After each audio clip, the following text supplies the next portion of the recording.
Martino. Des fois, quand on se sent contrarié, c'est peut-être parce qu'il touche à quelque chose.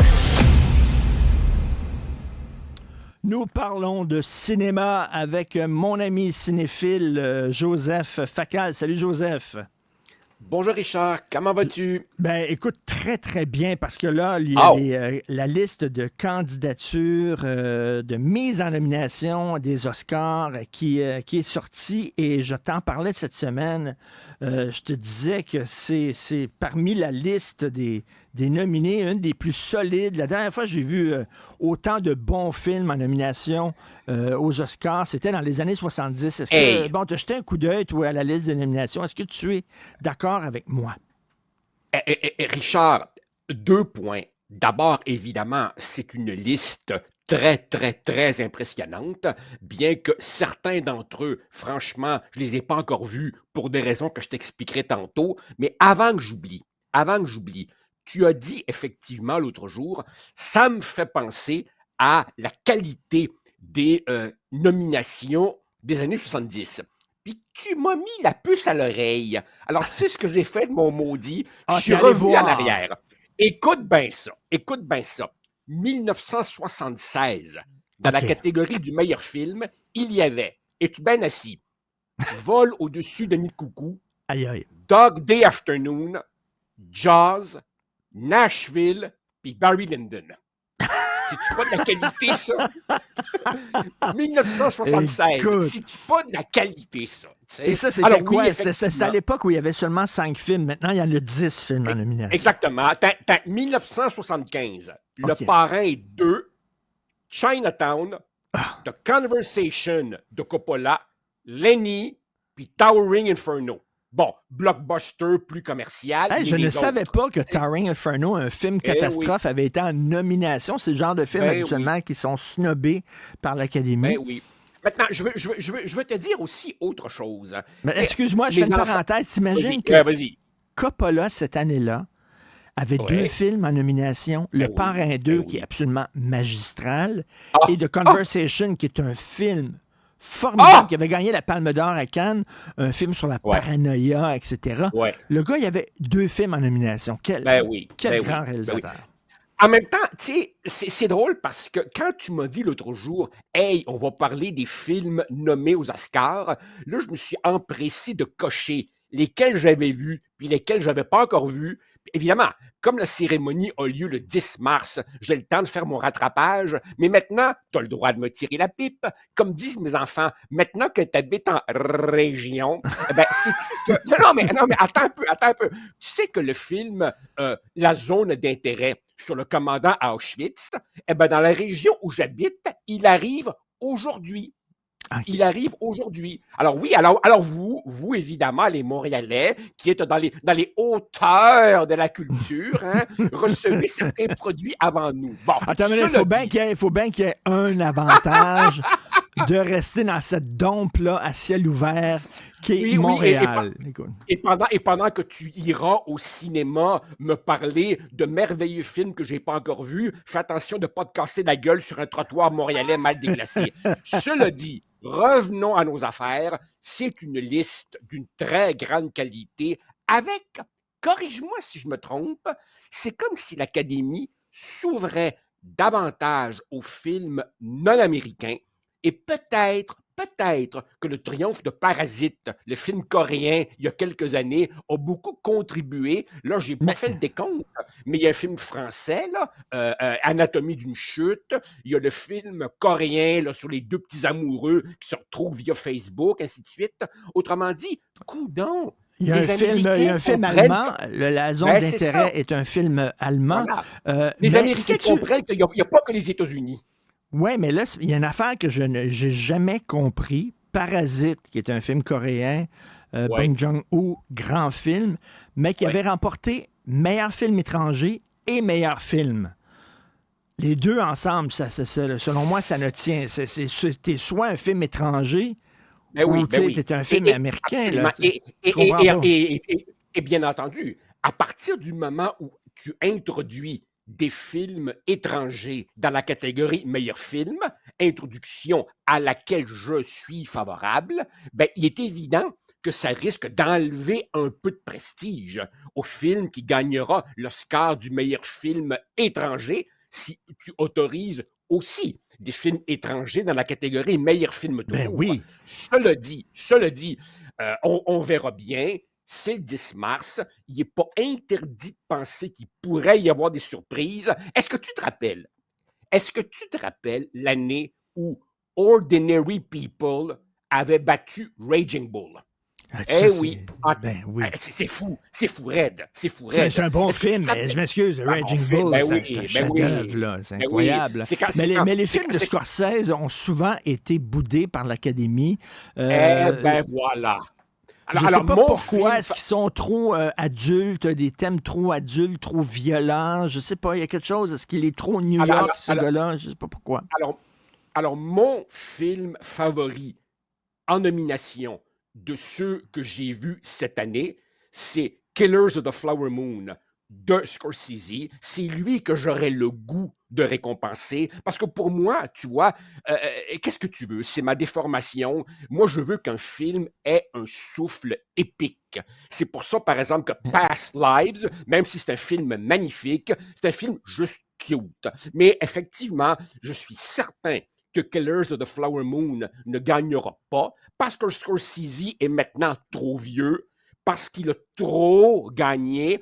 Ce qui lui donne peut-être une chance, c'est qu'il aborde la problématique autochtone, ce qui est évidemment très dans l'air du jour, et il trouve le moyen de l'aborder en évitant tous les poncifs de la question autochtone. C'est un film dans lequel ce sont les autochtones qui sont riches, puis les non-autochtones qui sont pauvres, et c'est un film que j'ai trouvé éblouissant. Écoute, je vais te décevoir parce que moi, c'était mon Ah, choix, Killers of the Flower Moon, jusqu'à ce que je vois Poor Things de OK. Yorgos Lanthimos, ce cinéaste grec. Et écoute, Killers of the Flower Moon, j'admire ce film-là. C'est un film fantastique. Mais Poor Things, c'est un film flyé. C'est complètement pété. C'est Candide de Voltaire, tourné par Terry Gilliam. OK? Oh! C'est totalement fou. C'est une femme de 25 ans et on lui implante dans le cerveau, dans la tête, le cerveau d'un fœtus. Et là, Ouais. tu la vois comme vieillir, apprendre à lire, se faire devenir une femme autonome et tout ça. Mais lorsqu'elle débute sa vie, elle a comme 25 ans. Et elle est, dans le fond, un enfant d'1 mois. Et c'est vraiment brillant. C'est totalement pété. La réalisation est complètement flyée. Donc, Ah, c'est... Killers of the Flower Moon, c'est très bien. C'est comme quelqu'un que 90 ans, là, avec un passé incroyable. J'admire ce film-là, mais pour brasser la cabane, pour donner un coup de pied là, dans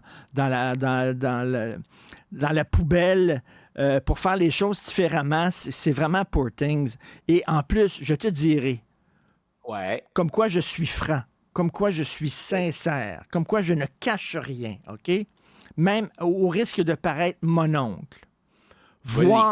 Voir Emma Stone pendant 2 heures et demie baiser dans toutes sortes de positions inimaginables, c'est quand même assez agréable. C'est un film très cul. Le sexe est très, Ah, très, très oh, présent. OK. C'est un film très audacieux. Moi, j'ai adoré Poor Things. Et ne Bon, serait-ce que écoute, pour son audace, je lui donnerais le prix. OK, je peux-tu te parler d'un autre film dans lequel il y a beaucoup de cul, mais il est en quelque sorte suggéré. C'est une transgression subtile et je tiens à en parler parce que celui-là, il est encore sur Netflix et donc évidemment, nos auditeurs peuvent aller le voir tout de suite.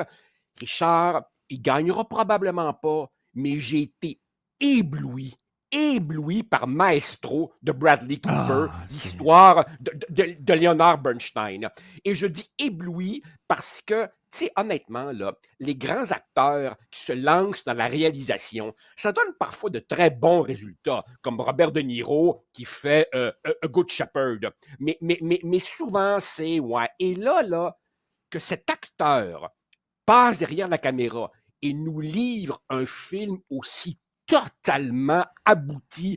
J'ai trouvé ce film magnifique, élégant, distingué, sobre. Si vous n'aimez pas la musique classique, regardez ce film. Il va vous faire changer d'avis. Et bien entendu, Bradley Cooper dépeint un Leonard Bernstein bisexuel, tout de même marié à une femme qui lui dit « Écoute, je t'accepte en autant que tu saches te tenir en société. » Et c'est un film éblouissant qui alterne, un peu comme La La Land, le noir et blanc, la couleur, les changements de rythme brutaux, les chorégraphies qui apparaissent n'importe quand. J'ai trouvé Maestro extraordinaire.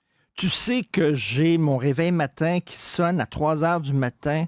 Toutes les nuits, je me réveille pour détester Bradley Cooper. Alors, écoute, ce gars-là est beau comme un dieu. OK? Il chante magnifiquement. Il a chanté avec Lady Gaga. C'est excellent. C'est un grand comédien. C'est un grand réalisateur. Il fait chier.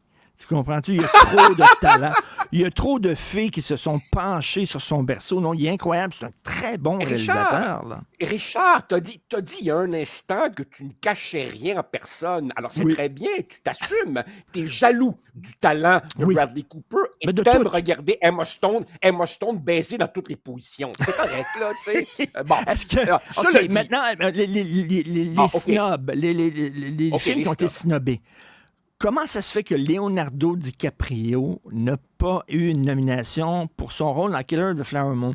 Est-ce que tu le trouvais bon ou tu le trouvais un peu caricatural dans le film? Non. Il n'était pas caricatural. Il joue un personnage qui a réellement existé, Ernest Burkhardt, un type à la fois minable et une ordure. C'est un des meilleurs rôles de DiCaprio. Mais d'une certaine façon, à Hollywood, maintenant, DiCaprio souffre un peu de ce que j'appellerais le syndrome Meryl Streep. Il a tout le temps été là, très souvent en nomination, et d'une certaine manière, il y a un sentiment de « Ah, pas encore lui ». Et c'est pour ça que d'une certaine façon, je serais très étonné que l'Oscar du meilleur acteur échappe à Cillian Murphy, qui, il faut l'admettre, fait un Robert Oppenheimer extraordinaire dans ce film qui montre que tu peux à la fois être un succès commercial et aborder des grandes questions graves. Puis je tiens à le redire, Richard, Oppenheimer, c'est un film pendant lequel ça jase pendant 3 heures de sujets complexes et on ne s'ennuie pas pendant une nanoseconde. Jean-François, on peut écouter un extrait de la bande-annonce d'Oppenheimer.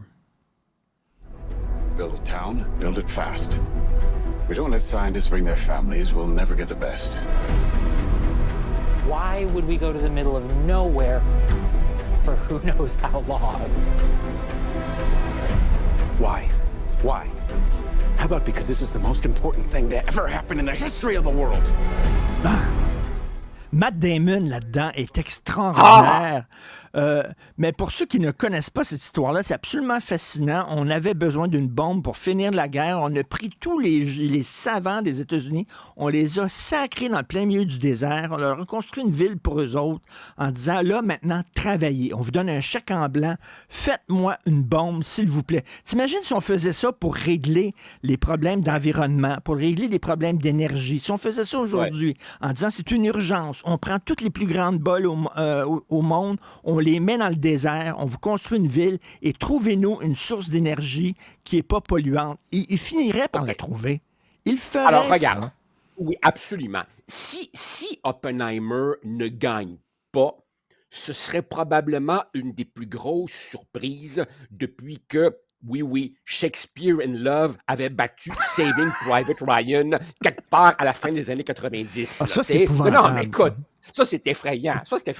Alors, Oppenheimer, c'est un très, très, très, très grand film. Je suis bien d'accord avec toi. Tu parlais il y a un instant des films qui auraient pu être nommés ou des acteurs qui auraient pu...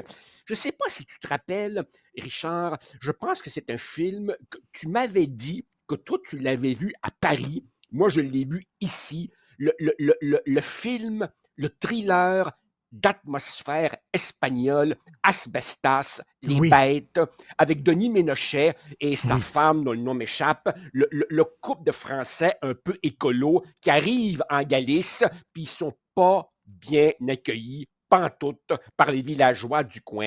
Et il y a dans ce film une atmosphère glauque, il y a un côté thriller Oui. sous-entendu, ben, un peu justement comme dans Anatomie d'une chute, et j'ai trouvé que Asbestas aurait pas dépareillé pantoute Et les catégories dans lesquelles il aurait pu être nommé. écoute, Barbie. On écoute un extrait de la bande-annonce de Barbie. What do I have to do? You have to go to the real world. You can go back to your regular life, or you can know the truth about the universe. The choice is now yours. The first one, the high heel.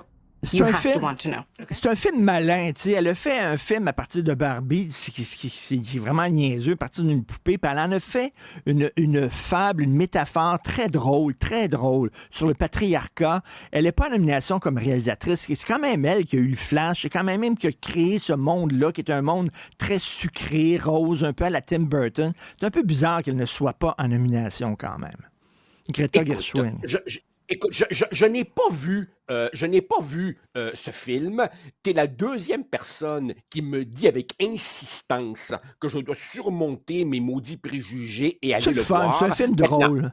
parfait. Maintenant, la question que tu soulèves, comment est-ce qu'on peut être en nomination pour le meilleur film et ne pas l'être dans meilleur réalisateur alors que, misère, le film ne tombe pas du ciel, il a été bien fait par quelqu'un?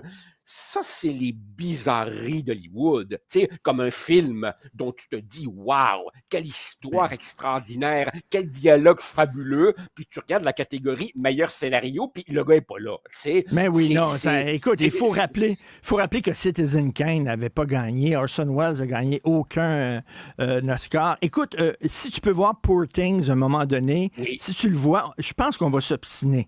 Je pense que tu n'aimeras pas le film Ah oui? autant que moi. Donc, c'est les Oscars, c'est au mois de mars. Merci. Bon week-end cinéma.